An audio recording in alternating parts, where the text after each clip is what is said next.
apalagi kayak saya gini yang punya latar belakang aktivis, saya tidak mau bahkan pemerintahan Prabowo Gibran ini membangun koalisi super gemuk. Maka pertemuan Ibu Mega dan Pak Prabowo tentu saja dalam rangka memperkuat kuda-kuda kita di dalam merespons potensi ancaman yang muncul dari lingkungan global ini. Ibu Mega.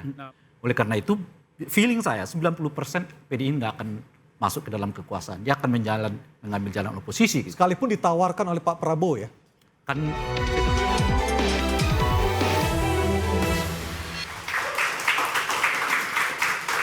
Mas Guntur, dengan pertemuan Bu Mega dengan Pak Prabowo ini tidak khawatir PDIP akan ditinggal pendukung setianya karena dianggap justru bergabung dengan Pak Prabowo? Gini, kalau pertemuan antara Ibu Mega dengan Pak Prabowo itu di internal PDI Perjuangan itu tidak ada penolakan. Oke. Bahkan kita ikut menyambut ya pertemuan tersebut.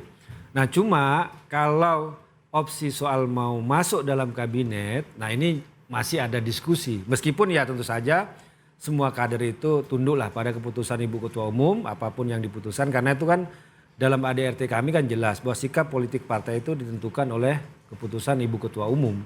Tetapi kalau untuk mau masuk dalam kabinet, kalau kita bercermin dari putusan Rakernas PDI Perjuangan terakhir bulan Mei 2024, suasana kebatinan pada waktu itu kan ingin di luar pemerintahan. Bahwa ingin menjaga demokrasi, ingin membentuk kekuatan penyeimbang, ada demokrasi yang check and balances ya. Jadi kalau membaca suasana kebatinan PDI Perjuangan sampai saat ini pun masih ada yang ingin berada di luar pemerintahan. Meskipun nama Pak Budi Gunawan santer sekali terdengar untuk menjabat sebagai Menko Polhukam.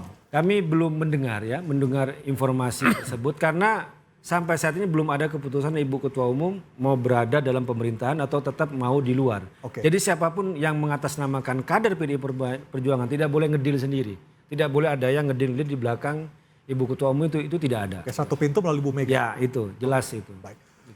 Bang Rey, kalau Tapi Pak BG kan bukan kader PDI Perjuangan secara resmi. betul, Kan, tapi kan irisannya memang kalau sebagai representasi dari PDI Perjuangan.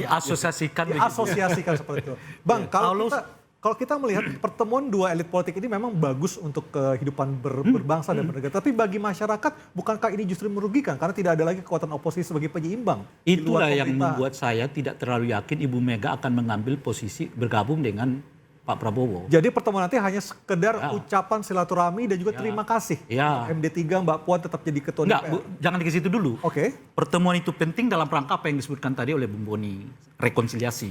Tapi rekonsiliasi kan tidak harus dimaknai bahwa mereka bersama-sama di dalam kekuasaan. Oke. Rekonsiliasi bisa saja beda jalan tetapi kita bersepakat bahwa tujuan kita ke masa depan, bukan ke masa lalu kan. Kira-kira gitu tuh.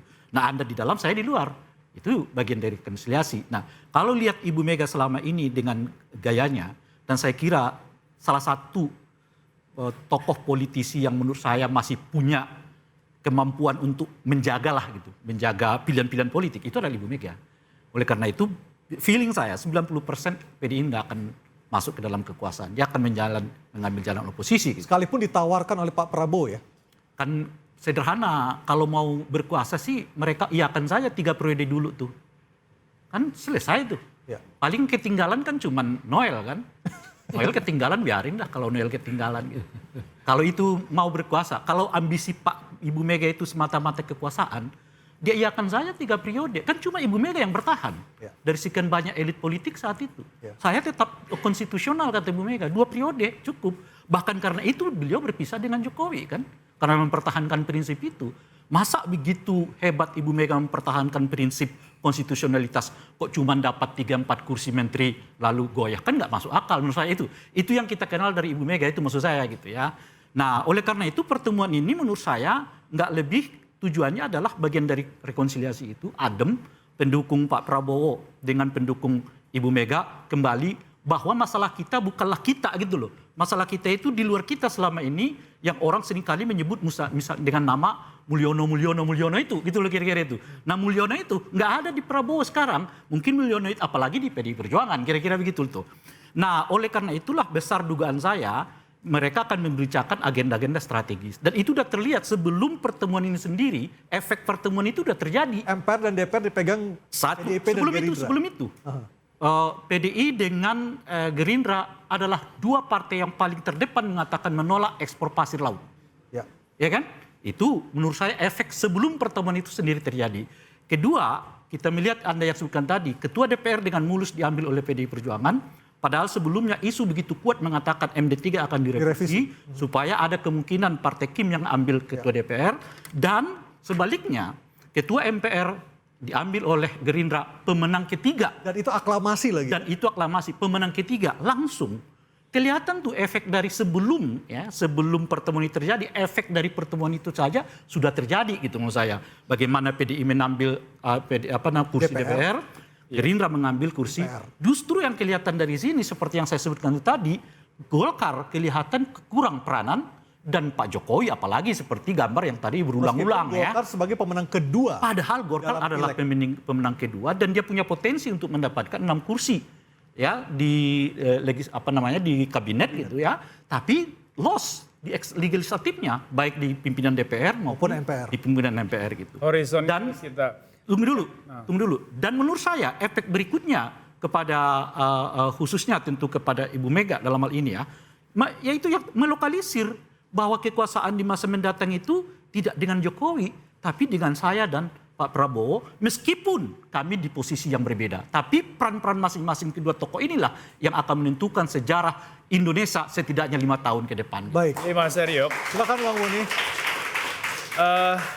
saya kira kita harus bentangkan lebih jauh tuh horizon berpikir kita dalam isu apa tadi judul diskusi. Pertemuan Mega dan Prabowo. Pertemuan Mega Pro ini dalam konteks apa?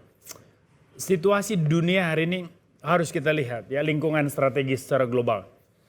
Bahwa dunia hari itu kan sedang kacau balau. Gaza terus meningkat itu suhu konfliknya. Ukraina, Rusia juga begitu, dan itu pasti berdampak ke kawasan Asia terutama Indonesia. Dampaknya di mana itu beragam tuh. Mau lihat dari dimensi keamanannya, politiknya, ekonomi dan sebagainya. Lalu kemudian di kawasan Asia sendiri juga mengalami dinamika politik domestik di hampir semua negara. Ini semua akan saling mempengaruhi itu. Nah, situasi global yang tidak menentu macam ini tentu saja membutuhkan kesiapan kita sebagai negara untuk menghadapi semua itu. Maka pertemuan Ibu Mega dan Pak Prabowo tentu saja dalam rangka memperkuat kuda-kuda kita di dalam merespons potensi ancaman yang muncul dari lingkungan global ini. Baik. Nah, maka langkah pertama itu adalah bagaimana kita meredusir potensi ancaman dari lingkungan domestik ya, dalam negerinya.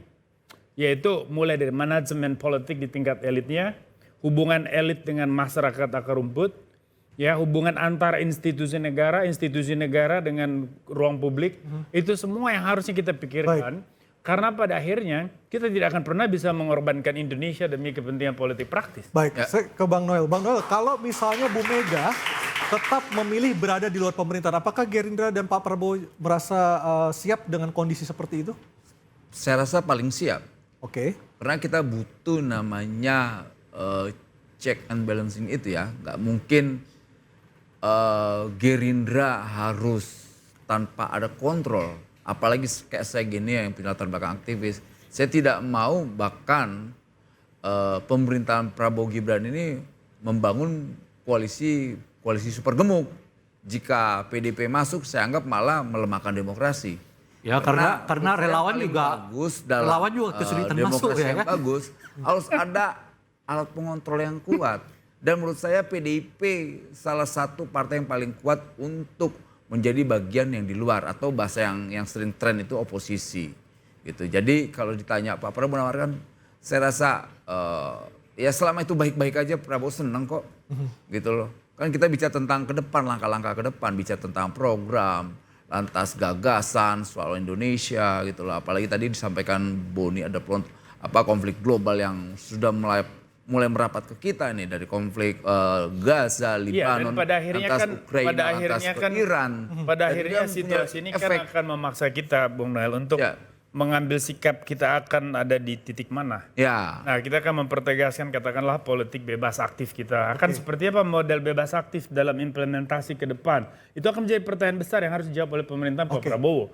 Dan saya kira dalam hal ini peran Ibu Mega sangat sentral dan strategis, tidak akan pernah bisa diabaikan. Oke, baik. Mas Guntur, terakhir, jadi pertemuan nanti ini kemungkinan yang sudah pasti adalah ketika kita tidak membicarakan kabinet adalah ucapan terima kasih PDIP soal MD3 tidak direvisi, revisi Undang-Undang TNI Polri tidak jadi diparipurnakan, seperti itu? Iya, pertemuan untuk menghormati pelantikan Pak Prabowo 20 Oktober, menciptakan situasi yang kondusif, termasuk juga ya bisa dikatakan sebagai ucapan terima kasih selama ini komunikasi yang bagus, revisi undang-undang pilkada tidak terjadi, kemudian revisi undang-undang TNI dan Polri juga ditunda, tidak dilaksanakan pada kesempatan ini, kemudian undang-undang MD3 juga tidak terjadi. Jadi sudah tidak ada alasan kalau Ibu Megawati tidak bertemu dengan Pak Prabowo karena sudah sangat bagus hubungannya itu. Tinggal kita tunggu di mana dan kapan ya? Ya, kapan dan di mana. Dan apa yang akan dibicarakan. Nah itu yang paling menarik ya Pak. Ya, tapi saya kira pertemuan keduanya nanti nggak akan menghasilkan sesuatu yang mengejutkan lagi. Kecuali pertemuan itu sendiri.